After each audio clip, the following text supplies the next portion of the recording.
creative friends, welcome to my channel and welcome to Mix It or Make It Monday, and today is another remaking a mix. And I use this one. I've used this in a number of recipes for my Pantry Cooking for Two Tuesday, which is why I need to remake it. So I am going to be making the condensed cream soup. I'm going to make 1 jar of chicken and 1 jar of beef because that's the way I do it. And it amazes me that one of these, this container, when I make one of these mixes here, it is the equivalent to 9 cans of cream of whatever mix.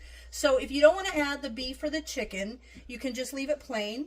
And then you could add things like mushrooms. You could put mushroom powder or just mushrooms cut up in there and make cream of mushroom. Or you could put some celery cut up in there and, I could use some dehydrated celery with some celery powder or freeze-dried celery. Same thing with mushrooms, put the mushrooms powder. I could put some little tomato bits in there and some powdered dried or freeze-dried tomatoes and make like a cream of tomatoes. So it's kind of awesome, but I tend to use more of the chicken or beef. And so here another one of my jars where I actually have the name of it. I've got a piece of clear packing tape across here, and I put in here the directions so that I can just grab this and know what the directions are.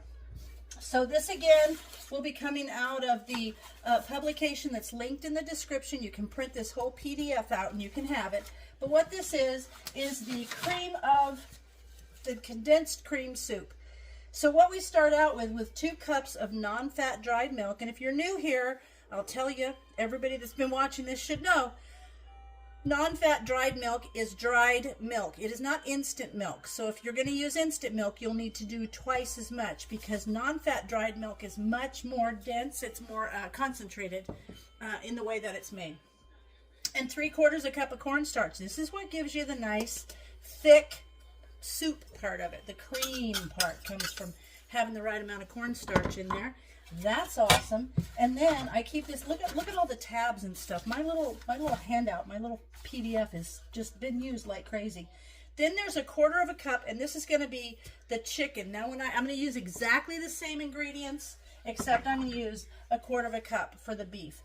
And for the spices, there's 1/2 teaspoon of dried thyme in there. There is 1/2 teaspoon of basil, and there is 1/4 teaspoon of white pepper. And this is all it takes.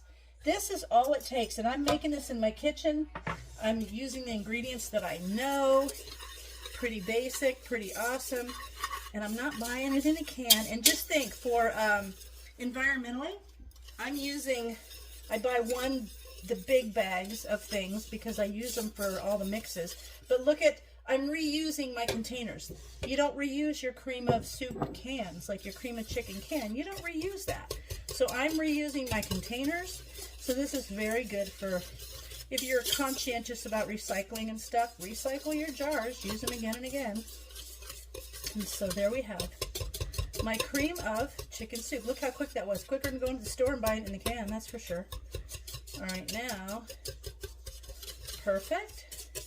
And it tastes really good. And one of my favorite things to do with it is to use it to make, well, I have a chicken gravy mix, but I'll use this to kind of enhance other things too.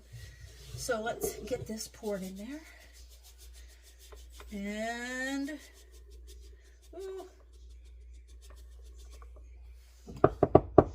tap it down. You see the cornstarch kind of flying around, but that's fine.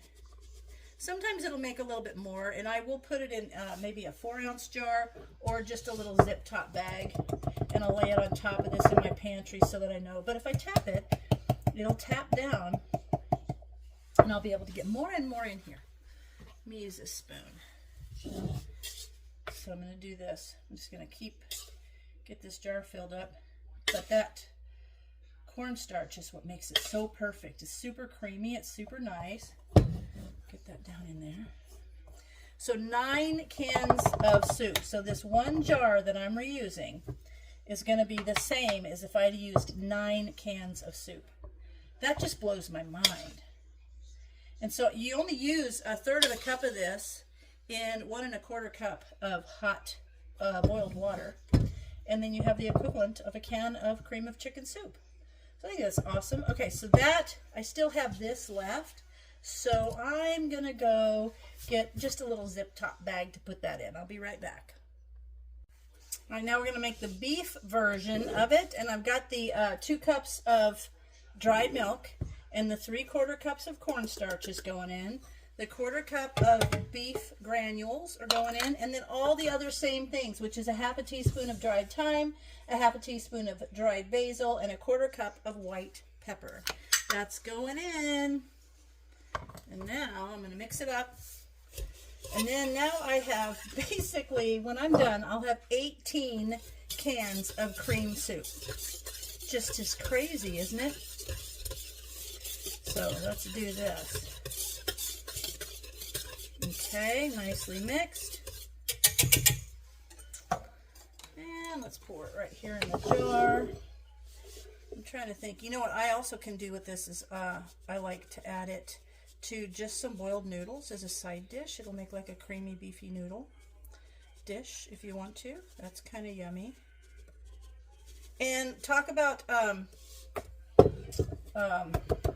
you know, expiring. How long do they last on the shelf? Well, when you make these mixes, you can look at the expiration date of the nearest expiration of the ingredients, because all of these are shelf-stable ingredients. And quite frankly, as long as they're stored properly, nice dark, they're not in the direct sunlight, they don't get real hot, they're vacuum sealed. I use my little WeVac handheld vacuum sealer. If you use one of those little Seal-A-Meals, the little vacuum sealers, as long as they're really well packaged, stored in your pantry, not in the direct light, and not in a lot of heat, they last for a long darn time. Like, we went to Alaska and expected to be gone 6 months, and I wasn't worried that when I came back I'd be able to just go right into my pantry and make a meal pretty quickly and easily with what I already had there. So that's kind of nice. Okay, so I think the rest of this will go in my little side bag. Okay, there's that. I'll put this here in my little bag. I'll pour this in there. And of course, I'll grab the bag and use it first when I want to make some cream soup. But there you have it in what? Just a few minutes. Add 3 minutes to this video for me gathering my ingredients, and I have now created 18 cans of soup. 18 equivalent cream of chicken and condensed cream of beef soup. And you can't, I don't think you can buy cream of beef soup. So, but I can make it. That's the cool thing too. You can make what you want in your kitchen. So there you have it. I hope you guys give it a try. I hope you love it. And if you come up with fun ways, this is actually really good to use when you're making mashed potatoes. Sprinkle some of this in mashed potatoes or even the beef. Gives it an extra good flavor. And then you put your gravy on there. So perfect. So I hope you guys try it. I hope you love it. And as always, thanks for watching, and I'll see you in my next video.